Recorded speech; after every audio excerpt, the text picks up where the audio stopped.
La chronique Showbiz est présentée grâce à la collaboration de la Caisse des Jardins de la Baie, qui vous invite à aimer sa page Facebook afin de suivre ses nombreuses implications et ses nouveaux développements dans notre milieu. Et de Perron Auto Ford du boulevard Talbot à Chicoutimi, fier partenaire de vos sorties culturelles. On est déjà rendu à Showbiz avec notre nouvelle chroniqueuse Jasmine Grégoire. Comment ça va ce matin? Ça va bien, toi? Ça va numéro 1. Écoute, on a beaucoup de spectacles à présenter aujourd'hui. On va commencer avec un groupe, je crois, que tu affectionnes beaucoup, la formation Dead Obies. Eh bien, je les ai connus en faisant mes recherches, justement. C'est une formation de 6 jeunes hommes originaires de Montréal qui font un peu du rap québécois. Donc, il faut vraiment aimer ce style de musique-là pour apprécier ce groupe. Et ils se sont formés en 2011. Et ils vont justement être en spectacle jeudi, cette semaine, le 17 mars, à 20h30, au Café Côté-Cour de Jonquière. Et c'est pour leur deuxième album qui est paru le 4 mars dernier, dont je ne nommerai pas le nom tellement il est compliqué à prononcer.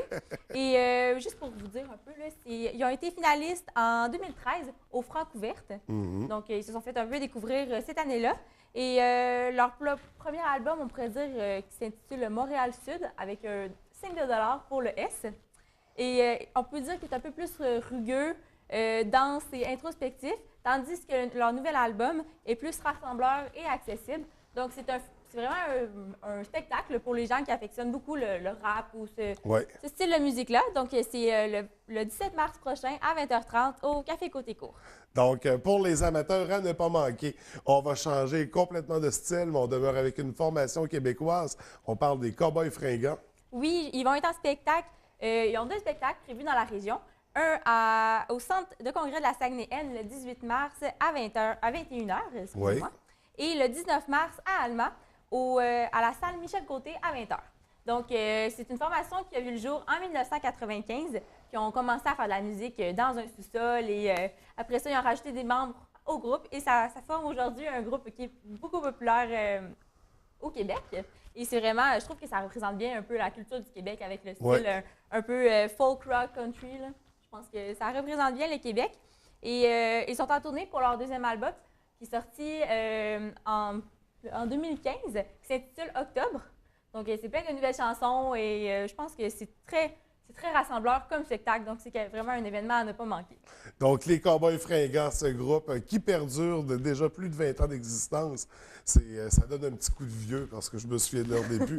On va parler du festival qui débute mercredi, le Festival Regard sur le court-métrage. En fait, qu'on appelle maintenant le Festival Regard. Oui. Donc, du 16 au 20 mars, c'est le Festival Regard, comme tu as dit. Et c'est un festival de court-métrage. Donc, un peu des amateurs, des professionnels qui peuvent venir présenter leur court-métrage. C'est plus de 100 vidéos qui vont être présentées lors de cet événement-là.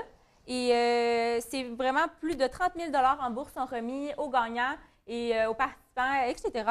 Et c'est vraiment beaucoup de professionnels. Il y a environ 300 professionnels de toutes sortes de milieux, autant production, etc. Et vraiment, il y a des comédiens, il y a des techniciens. Avec le Kinomada, ça attire aussi tous ces participants-là qui touchent à différentes sphères du cinéma. Ça attire beaucoup de monde. Mais principalement des réalisateurs, bien sûr, qui seront là. Et pour voir toute la programmation, c'est disponible sur leur site Internet au festivalregard.com. Et c'est vraiment très bien indiqué là, pour voir le calendrier. C'est donc dans la semaine à venir et c'est vraiment un événement à surveiller.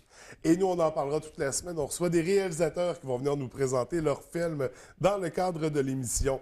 On revient du côté spectacle avec l'artiste Ariane Zitter. Oui, elle va être en spectacle le 19 mars prochain à 20h au Bistrot Café Summum de la Baie, donc justement ici dans la région. Et elle maîtrise plusieurs instruments. Elle maîtrise le piano, le violon et la guitare. Et elle a vraiment une voix mélodieuse. Moi, je l'ai écoutée et je l'apprécie. C'est vraiment un style indie rock. Et elle a fait ses débuts en 2010 au Festival Off de Québec. Et elle s'est jointe à la distribution l'année passée, en 2015, des Pop et Nord, qui est un théâtre musical. Et elle s'est jointe à eux en tant que musicienne. Donc, c'est vraiment pour découvrir un peu sa musique qu'on va aller voir ce spectacle-là. Et je pense que ça va être très intéressant pour les gens qui aiment le style indie folk. Oui. Et en fin de semaine, au Vieux Théâtre, je pense qu'il va faire très, très chaud.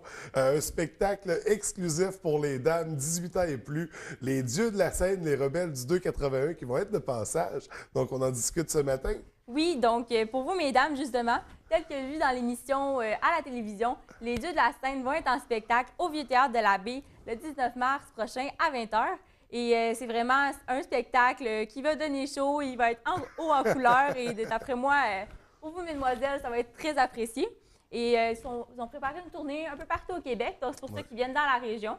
Et ça va être à surveiller, voir si ça vous intéresse. Et là, c'est de la danse un peu érotique. Oui, c'est comme tu as dit, c'est les danseurs du 81, donc pour vous dire, c'est des danseurs nus. Donc, ça va vraiment. C'est 18 ans et plus. Et les femmes seulement. Certains diront heureusement, d'autres malheureusement. Donc, les dieux de la scène au Vieux Théâtre en fin de semaine. Ça fait une grosse programmation toute la semaine, puis avec le Festival Regard qui débute mercredi aussi, puis il y a des événements tous les jours. Je pense qu'on a une très grosse semaine sur la scène culturelle. Donc, j'imagine que tu vas être très occupée, Jasmine. Nous, on se retrouve lundi prochain. Oui, à lundi prochain. Merci, bonne semaine. Bonne semaine.